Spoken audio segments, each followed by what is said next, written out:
Hi there, my name's Danny. This is the 6th module of 10 that I'll be sharing here on YouTube from my full course on Quasar Framework version 1. Welcome to this module. In this module, we're going to add Vuex to our app. So first of all, what is Vuex? Well, it's a state management pattern and library for Vue.js applications. So what does that mean? Well, it allows us to store all of our data in one centralized place. And all of the components within our app can access the data from the store directly using getters, no matter how deeply nested those components are within your app. Also, all the components of our app can change the data in the store by triggering actions and mutations that are also contained in the store. It's also reactive, so when the data in the store changes, all the components within your app that are using that data will be updated instantly. So this is what our app looks like right now. We have a to-do page, and then within that page, we have all our tasks data. But later on, we're going to break this page up into more components. We're going to break it up into tasks to do and tasks completed. And then within those components, we're also going to have a task component for each individual task. And then within those components, we will have the ability to edit and delete tasks. So with this setup, how can we pass our task data from the to-do page down to these tasks to do and tasks completed components? Well, we can do that using props, which is fairly straightforward. Well, let's say the user clicks this delete button down here. How can we delete the task they've clicked to delete from the data that's on the to-do page? Well, first of all, we'd have to fire an event on the delete component, which then triggers an event on the task component, which then triggers an event on the tasks completed component, which then triggers a final event on the to-do page itself, which then updates the data. So this can get very messy and complicated, especially when you have lots of different child components which are manipulating your data. So what we can do instead is we can have a Vuex store and store our tasks data in there. And we can pass this data down to our tasks to do and tasks completed components by using getters, which is fairly similar to using props. But watch what happens now. Now, if the user clicks this delete button down here, we can just change the data in the store directly, because all of the components in our app have access to this store. And when the data does change, then all the components within our app are updated instantly. So this is a much better way of managing the state and the data of your app. And I recommend adding Vuex to your app as soon as you possibly can. And when you first start building your app, you should really keep Vuex in mind right from the start, because adding Vuex to an app later on, when you've already created a lot of the functionality and methods, etc., can be very, very difficult. So let's add Vuex to our app. We're going to create a Vuex store. We're going to store all our tasks in there. And then we're going to display these tasks within our app using getters. Let's create a Vuex store for our tasks. Now we create Vuex store files within this store folder here. So let's open that up. And we'll create a new file. I'm going to call that store-tasks.js because this is just going to be a store for our tasks. Now within a store you have 4 different sections which are stored in objects. The first one is the state object. And this is where all of the data will go. So we'll be adding our tasks data to this later on. The next section is the mutations object. And this will contain methods which manipulate the state. Now these methods cannot be asynchronous. So you can't create a method which reaches out to a server and then waits for some data and then manipulates the state.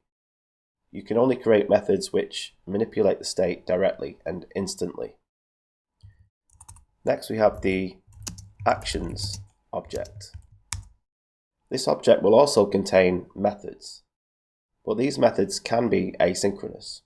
So you could create an action which reaches out to a server, grabs some data, and then commits a mutation, which then adds that data to the state. Finally, we have the getters object. And in here, we'll create methods which actually get the data from the state, which can then be used by the components within your app. You can also manipulate the data within a getter before you send it out to your components. Now we need to export all of these objects. So we can do that by adding export default, and then state, mutations, actions, getters. We also need to add one more property to this export default, which is the namespaced property, and we'll set that to true. And this allows us to have multiple store modules within our app. So right now we just have this one store module for the tasks, but later on we'll be creating a couple more Vuex stores. Okay, so we've created our store file. We now need to import this store on this index.js file here. So we'll open that up, and you can see an example import here. So I'm just going to uncomment that and change this to import tasks from, and then the file name. So we can just put store-tasks. And then we also need to add this down here. We've called it tasks. So down here in modules, we need to put tasks. And now our store is available within our app. Let's add our tasks data to this store we've just created. Now remember, data will go in this state object here. So let's open up our to-do page, which is in pages, and then it's page-to-do.vue. Scroll down to the script section. This tasks array, I'm just going to copy that, and then back to store tasks.js. I'm just going to paste that inside this state object. Save that. Now, whenever you're using Vuex within a Vue.js app, you're really going to want to use the Vue.js Devtools. So let's install that now. I'm just going to Google Vue.js Devtools. Click the first link. Then I'm going to click Add to Chrome. Okay, that's installed now. Now we can jump back to our application, refresh the page, and now if you go to your inspector and you click this double arrow here, you now have a new option, View. So let's click on that. Now you have a number of different tabs here. Let's jump to the second one, which is the Vuex tab. And we have this base state here. If we click on that and look down here, we can now see what's in our state. So first of all, we have this tasks object, which refers to the store module as a whole. And then within that, we have this tasks array, which refers to this tasks array that we put into our state object. And we can open this up and look at all the data. Now, one thing to note is this data is not being displayed on the page. These tasks here are still coming from the array which is on the page to do file. So let's create a getter so that we can grab this data from the store and display it on the page. Let's create a getter which gets our tasks data from the store and makes it available to our components. So let's jump to the store.tasks.js, our store file. Scroll down to the getters section and we'll create a getter here. So this is going to be an arrow function. I'm going to call it tasks. We want to pass in state to that. Now a getter basically just returns something from the state. So we just want to return this tasks array. So in here we can just simply return state.tasks. Save that. Okay, now our getter is ready to use. So how do we use it? So let's open up the page-to-do.vue file. Now we currently have this v4 loop on here, v4 task in tasks, which is looping through this tasks array on the page. So how can we instead get it to use the tasks getter we've just created to get these tasks from the store instead? Well, what we can do is we can just delete this data object and we can create a computed property. So we'll create a computed object. And within that, we'll create a computed property called tasks.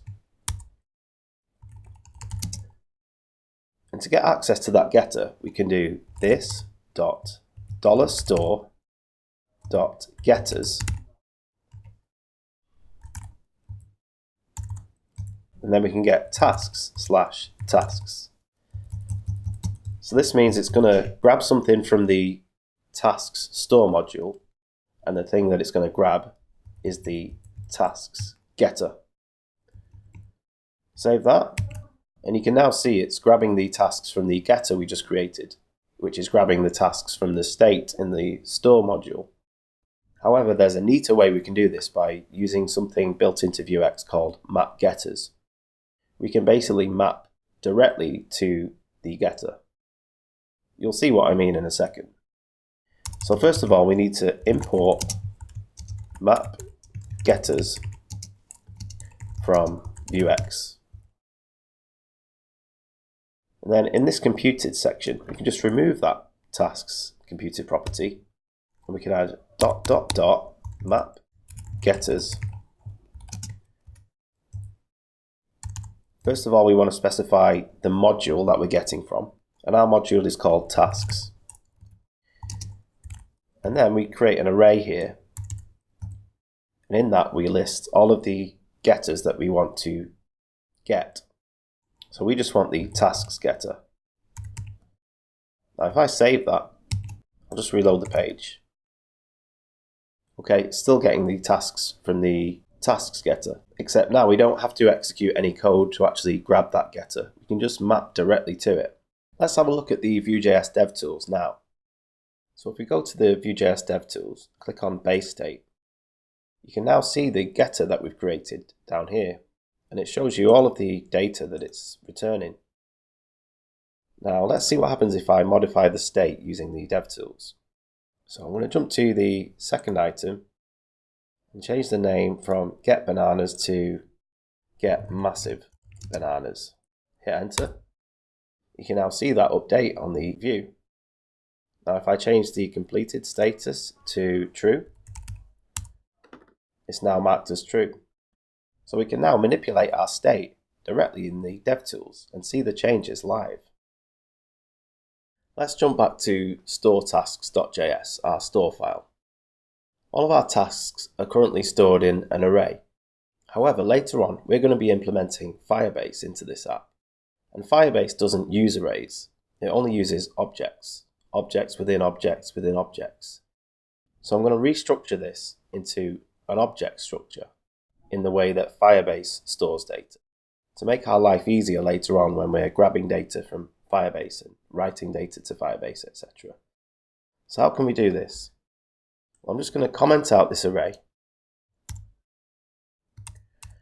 and instead of an array, I'm going to create an object called tasks. And within this, we can store each of our tasks within another object. And we can use the ID for each task as the key for that object. So what we can do is, let's just make up some IDs here, like ID 1, for instance. And I'll duplicate that twice. And change these to ID 2 and ID 3. And then we can just paste in the properties for our tasks in here.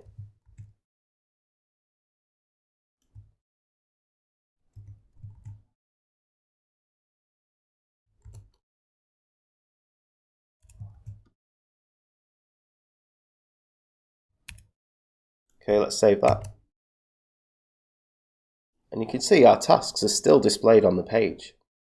Vue.js is still working, even though we've changed this into an object structure. It's looping through it as if it was an array. However, we do have a problem now. If we jump to page-to-do.vue, remember we have this v4 directive and we have this key property. This needs to be a unique value and it's currently set to task.id. But if we jump back to store.tasks, we no longer have that property. So we need to use this key instead. So how can we get access to that key? What we can do is, in the v4 directive, we can enclose task in parentheses and we can add comma key. And we now have access to that key. And I can demonstrate that by sticking it next to the task name. So next to this task.name, I'm just going to output key. Save that. And you can now see the ID on the page for each task. So we can now just set this key property to key. And now all of our tasks have a unique key. Before we move on, let's just remove this key from down here. Now in Vue.js, we always want to break our components down into child components whenever possible. So let's create a child component for each individual task. So first of all, in the components folder, let's create a folder called tasks. And we can put all our task components within this folder. And within that tasks folder, we'll create a file called task.vue. And I'll add the different sections to that: template, script, and style.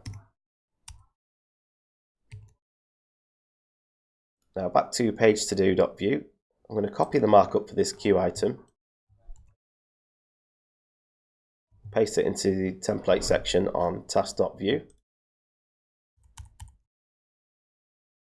Now I'm going to remove the v4 and key properties from this because they just want to be on the page-to-do file. Save that. Now we need to import this component to our page-to-do.vue file.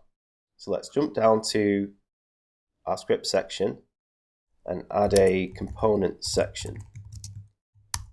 Now I want the name of our HTML attribute to be task. So we'll add task and then we'll require, and then the path to our component, which is components/tasks/task.vue. Then we need to add .default on the end there. Save that. Now let's add this component to our page. So we'll add a task element. And I'll copy the v4 and key attributes from the queue-item, paste those in there. Then we'll just get rid of the queue-item component. Now if we jump to task.vue, this is looking for this task object. Well, that doesn't exist within here, so we need to pass that down as a prop. So back in page-to-do.vue, we'll add a prop to this task element called task, and we'll send in task to that. Save that. And then in task.vue, down to the script section, we'll add our export default, add a props property with an array, and then we'll stick our task prop in there. Okay, so we can now see the tasks on the page, except each one is now using this task.vue child component. Now we do have a little problem here. Within this task.vue component, we no longer have access to the unique ID for each task. So what can we do here? Our unique ID is the key in here. So what we could do is we could send that key down as another prop. So we can add a prop to this task element called ID, and we'll just send key to that. And then back in task.vue, down in the props, we can also add ID to that, save that. And now if I add this ID next to the name, I should see it on the page. Okay, so we can now see these IDs on the page. I'll just remove that for now because we don't really want that on the page. Why do we need access to this ID within this task.view component? Because later on we're going to have an edit button and a delete button on this task.view component. And so when the user clicks one of these, we need to have that ID so that we know which task we're actually editing or deleting. Thanks for watching. Make sure you subscribe and leave a comment to let me know what you think. And if you're interested in the full course, click the link in the description. In the next video, we're going to add the ability to change the data in our Vuex state using actions and mutations. We're going to add the ability to mark a task as completed or not completed in the state, and also the ability to delete a task within the state.